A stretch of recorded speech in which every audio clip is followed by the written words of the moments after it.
César, ¿cómo estás? Un gusto, gracias por la invitación. ¿Qué tal?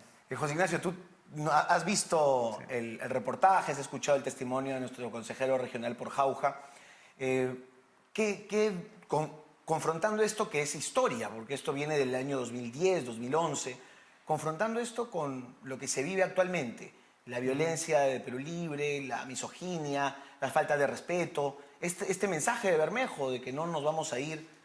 ¿Cómo calificaríamos o cómo podríamos calificar a Perú Libre, a Vladimir Cerrón, a Castillo? ¿Son personas violentas? ¿Es una organización violenta? Definitivamente, ¿no? Y esto demuestra dos cosas que están en el fondo, creo yo, del debate, César, y es, a ver, la primera es cuando en los periódicos, los analistas te dicen que nos hemos olvidado del pueblo, así como nos hemos olvidado del pueblo, sobre todo como Estado, o sea, en cuanto al Estado y sus autoridades, la gestión de la plata que tiene el Estado, que nunca llegó a la gente pobre, con servicios, etcétera, etcétera. Ese es un olvido real. Pero también nos olvidamos de vigilar lo que pasaba en las regiones. Y tú lo has visto y lo has vivido en carne propia. Esa prensa, lamentablemente, que hoy día es una prensa tradicional, muy grande, se enfocaba en los problemas más sofisticados, los problemas de la gente grande, de los grandes grupos económicos, de los grandes empresarios. Se preocupaba por los problemas limeños, por los problemas urbanos, mientras que en las regiones estos grupos, ¿no es cierto?, crecían, hacían lo que querían, se robaban el dinero. Perú Libre es una muestra de algo que ha pasado en todo el país en los últimos 10, 15 años, que han ido surgiendo pequeños grupos, entre comillas, políticos, porque no son políticos, son grupos prácticamente mafias, digamos, ¿no? Grupos de gente con vínculos con la corrupción y con el narcotráfico. El narcotráfico ha penetrado en muchos de estos grupos, entre comillas, vuelvo a decir, políticos, y acá están las consecuencias, ¿no? O sea, se han alimentado muchos de estos grupos que vivían a espaldas de la ley y a espalda de la prensa, ¿no? Y nosotros hemos visto también eso, las radios locales, las radios provincianas, las radios regionales, cuántas veces se han quejado de que la noticia de las regiones nunca era noticia, ¿no? Nunca era noticia. Ya pues ahí está. Todas estas cosas pasaban en la oscuridad y no eran parte, digamos, del debate público, ¿no? Y además no solamente nos da la razón la historia, el tiempo, sino que también desde la Asociación de Contribuyentes, por ejemplo, se desarrollaron investigaciones sobre el uso del canon, sobre el uso de los recursos públicos en algunas regiones del Perú, y era pues una situación en donde tú veías arcas llenas, pero población abandonada. Plata, pero no había agua, no había desarrollo productivo, y esta reflexión que tú haces efectivamente muestra que hemos vivido, inclusive el MEF, ¿no? Tanto que se le dice que el MEF ha sido muy técnico para evaluar los proyectos, sí, pero a la hora de la hora le ha seguido dando plata a gente como Hoyo Santos, a gente como César Álvarez, a gente como Vladimir Cerrón, Jorge Acurio y tantos otros que se han levantado en peso a sus regiones. Sí, sí, definitivamente. Y además, yo siempre he pensado que era mejor darle la plata a la gente que tenerla guardada. O sea, lo que tú dices es muy interesante, ¿no? El MEF no te aprueba el proyecto porque está mal hecho. La región, cuando recibe la plata de un proyecto probablemente mal hecho, igual se la roba. O las alcaldías distritales, dependiendo de la autoridad local. Entonces, al final, tienes mucha plata de la cual la que se usa, o se desperdicia, o se roba, y solamente yo te diría, un 50% del dinero se usa en lo que se tiene que usar. El otro 50% se devuelve o se roba. Así de fuerte, ¿eh? 25% se devuelve, 15% se roba, 40% se va. Y yo a veces digo, mejor darle un cheque a la gente. O sea, porque tener 180.000 millones de soles de presupuesto, César, en el Estado, que ese es más o menos el presupuesto de un año, 180.000, 190.000 millones de soles, para que el 40% de esa plata se vaya a una licuadora malograda, que es esta burocracia en la que están tantos funcionarios públicos que no hacen nada, mejor firmo un cheque, ¿no es cierto?, por hogar, agarro la encuesta de la ENAJO, que tiene todos los hogares peruanos, y le doy la plata directamente. Y claro, porque finalmente cada ciudadano tiene mucho más claro sus prioridades que alguien que llega al gobierno regional para robar. Pero en este caso de Cerrón, para cerrar este caso del aeropuerto de Jauja, antes de pasar al análisis de los equipos técnicos y del debate técnico, tenemos no solamente, y quiero advertirle a la población, porque cuando han pasado a la segunda vuelta, todo el mundo decía, ¿y de dónde aparecieron? Bueno, no se escuchaban las voces como David, como Jesús Hurtado, César Combina, Nidia Vilches. En la región Junín hemos sido innumerables los ciudadanos que hemos llamado la atención por esta mafia. Pero aquí ya hablamos hasta de psicopatía. Yo pienso que Vladimir Cerrón no es una persona que está sana de la mente, porque alguien sano de la mente no puede ser que le desee la enfermedad a una atleta olímpica y se alegre de que no vamos a tener a la mejor representante del atletismo como Inés Melchor representándonos. No puede ser, y creo que también la producción aquí lo tiene, no puede ser que el único que le dio la oportunidad de presentarse a Vladimir Cerrón, el ex congresista Mario Cancio, cuando estaba en sus últimos días por cáncer terminal, el señor Vladimir Cerrón, ahí está, bueno, lo de Inés Melchor, el señor Vladimir Cerrón se dedicó a mofarse de un paciente terminal de cáncer.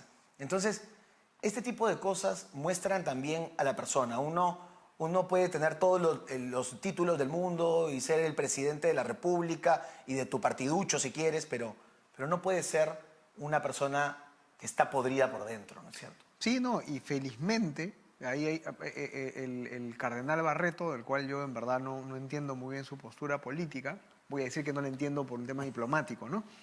La vez pasada dijo, bueno, es que estos audios no deberían aparecer. Felizmente tenemos audios Y libertad. que muestran esas caras y te aseguro que el señor Pedro Castillo en sus, digamos, oscuras habitaciones, en sus diálogos, digamos, detrás de cámaras, debe tener frases muy parecidas porque ambos, y en general la señora Boluarte, Zaira Arias, la forma en la que ellos hablan, si tú te das cuenta, es una forma muy prepotente. Si uno analiza el discurso de las 10 personas más representativas de Perú Libre, incluyendo a Castillo, todas tienen este discurso bien autoritario, ¿no? Zaira decía, ya la clase media va a dejar de ser clase media, los acomodaditos van a dejar de tener plata. La señora Boluarte dijo, bueno, si los empresarios se quieren ir, que se vayan, pues. O sea, tienen este aire de superioridad y da pena, digamos, que la gente, porque acá sí hay que hablar un poco de la población, ¿no? Yo creo que a veces hablamos de libertad, hablamos de democracia, pero ese es un tema. El otro tema, César, es que lo que el pueblo no está entendiendo es que esta gente no está preocupada por ellos. Yo estaría preocupadísimo por mi bolsillo, ¿entiendes? Por el bolsillo de mi pantalón, porque acá está la plata de mis hijos, del colegio, de la familia, la comida, la salud, la llave de la puerta que abre mi casa, que es mi casita. Si yo le pregunto al pueblo, ¿ellos realmente creen que estas personas, con ese trato, con esas formas, con esas historias que tú has investigado también, van a preocuparse por su bolsillo? Habiendo desperdiciado tanta plata, habiendo robado plata, no sabiendo ni multiplicar, porque el señor Pedro Castillo se equivocó en una multiplicación y con todo el respeto que me merece como candidato, digamos, pero fue así. Entonces, el pueblo tiene que entender, yo siempre, ya para terminar mi opinión sobre este tema, yo siempre cuando veo a un político siempre me imagino si yo quisiera que mi hijo fuera como él. Yo estoy seguro que muchísimas familias peruanas, César, cuando ven a sus hijos en la casa y quisieran que estudien en una universidad, ni fregando me van a decir que quieren que sea como Pedro Castillo de Grande. Ni fregando me van a decir que quieren ser como Vladimir Cerrón.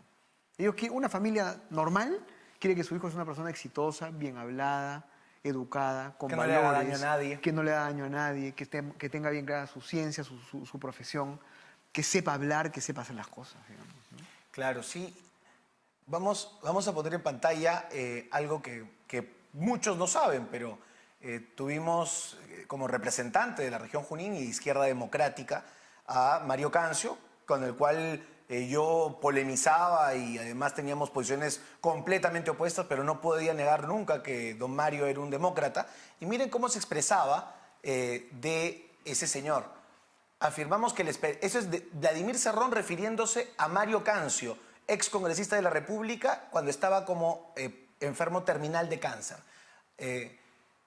Afirmamos que la esperanza de vida de 73 días es porque el edil deberá renunciar para postular al gobierno regional en ese lapso de tiempo.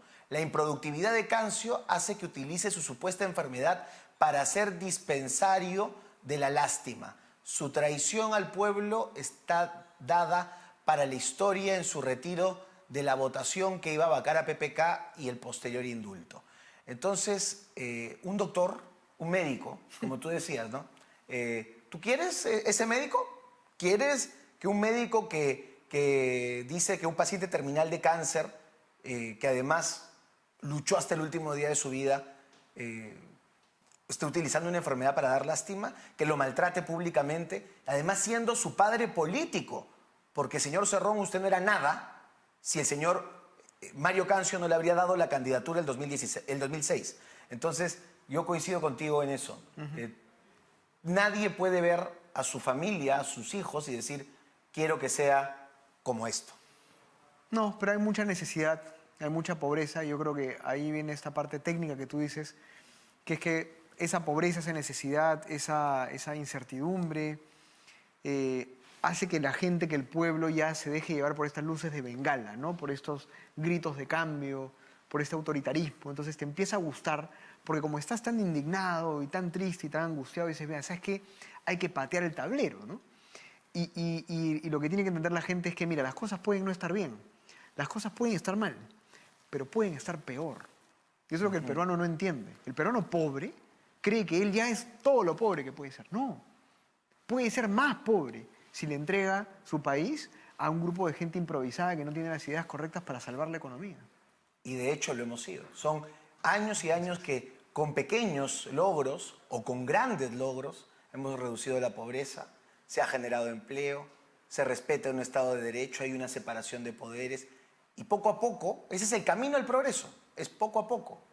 Pero, como tú dices, el salto al vacío es regresar a la historia que ya conocemos y que tanto daño nos ha hecho. Vamos a una pausa y volvemos para hablar del debate técnico. ¿Qué cosa podemos esperar de estos dos equipos, sus propuestas y también un análisis de lo que podría significar la aplicación de las mismas?